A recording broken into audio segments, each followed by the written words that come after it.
Hey there, welcome back to Ask Amy. I have a question today from Jake. I'm going to read Jake's question. He says, "Hi Amy, your videos are so helpful and make so much sense. I have one question. My brain presents the idea that I have the option to not exist, which scares the crap out of me.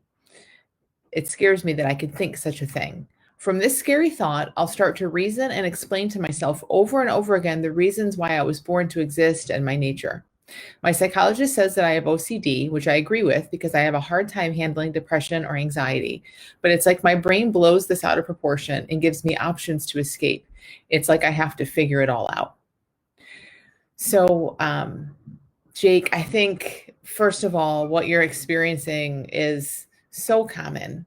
And if we were to take the storyline out of it, if we were to take the content out of it, if your brain was giving you this thought in a different language, a language you didn't understand, or even if it were in a language you do understand, but it wasn't about not existing, like maybe it was like, hey, did you close the front door? Your mind still might do exactly what it's doing, right? Minds do this, brains do this. They get kind of caught on a loop sometimes. But what I want you to see is that it's our fear of it, our attention to it, our caught upness in the content and details of it that really leads us to suffer around it. Otherwise, you're right. Like minds are totally habitual, brains are totally habitual machines. Totally habitual. They will take a thought and spin on it and work it out and ask questions and try to answer those questions. That's just what minds do. It's just what the machinery of your brain does. Sometimes more than others, for sure. And if you have something that someone might label as OCD, all that is a description that says that the machinery of your brain is maybe doing that a little bit more than the machinery of someone else's brain. But either way, that's what minds and brains do is they think in repetition, and they're incredibly habitual, and they tend to spin on things at times. Now, what I think is so interesting and so huge in your question, Jake, is the very first sentence. When you say, my brain presents the idea that I have the option to not exist, and it scares the crap out of me that I could think such a thing. So I don't want to be like the word police around this, but I think the way that you say that is incredibly informative and telling.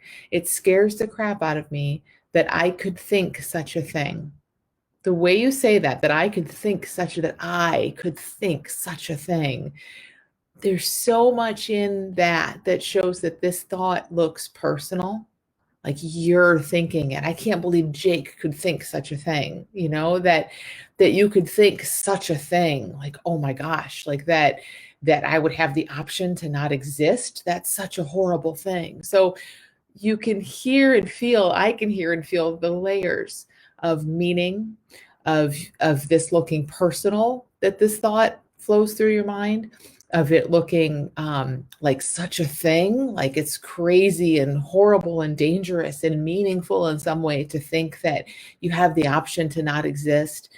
There's a lot wrapped up in a simple, innocent little thought moving through. Now, I get that it totally doesn't feel like a simple, innocent little thought, but I want you to just play with that. Just consider, wow, what if this thought about having the option to not exist is no different than any other thought? The only difference, the reason it feels different, the reason it leads you to act differently than other thoughts, is because it scares the crap out of you that you could think such a thing, that it feels so meaningful and personal.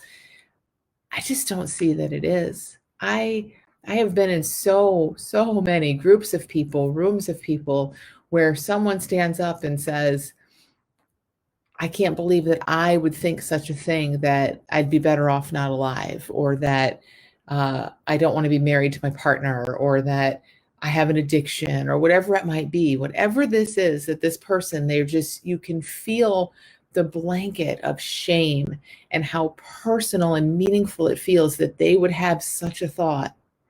And every single time we look around the room, and a huge portion of that room raises their hand to the question, has a thought like that ever run through anyone else's mind? Everyone's hands go up. So our thinking can, especially when it's just contained in our own little mind, it can feel so heavy and real, and I can't believe it, and me, and why, and all of that. But I really want you to just consider that it's nothing like that in reality, that all kinds of thoughts float through all kinds of heads all the time, every day, all day. I have many times had the thought, I maybe not in those words exactly, but that there's an option to not exist. There is. There is, Jake. It's just human life. It's truth. It doesn't mean anything. Everyone else has as well. Someday I won't exist. What if I didn't exist? I mean, this is just normal human stuff. But what happens is when it looks and feels so scary and threatening and like it means something, your mind's not okay with that. And your mind's just trying to protect you. But ironically, it's the one that gives it all the meaning. Your mind gives it all this meaning. And then your mind says, well, let's prove that you do want to exist. And it goes through the whole thing you're talking about, right? To try to make you feel better. So your mind kind of is the problem creator and also the problem solver to the extent that it's solving anything, not really. But just see if you can sit with that a little bit and see how that works. Like if this thought were just like any other thought that anyone else has, and in many ways, content aside, it totally is, I bet this would begin to look very, very different to you. And then when your mind goes down that path of trying to figure out how, trying to prove it and explain to yourself that you do want to exist, just see that as all the same. That is just habit. And it's not even your habit, Jake. It has nothing to do with you. It's just the habit of a machine. Machine pops out a scary thought and then it goes to work trying to solve it. It's all part of the same thing. The more you can kind of sit back and see that a bit more lightly and less seriously, and like a thought is just a thought. They come and go. We all have them. I know there's going to be a lot of room around this for you. It can start to shift very, very quickly from there. So thank you so much, Jake, for sending your question. It's an excellent one. And again, it's excellent because we all have it. If it's not this exact thought, although I'm sure we've all had thoughts like this before, it's something else because it doesn't really matter what the content is. It's more a way to just see how a mind and a brain work. And all of our minds, all of our brains work in the same basic way. What we think and feel is safe. It moves through us. It's not about us. But when it doesn't look that way, it creates a lot of suffering. So thanks, Jake, for sending your question. Thank you, everyone, for listening. And I will see you back here next Monday. Have a great week.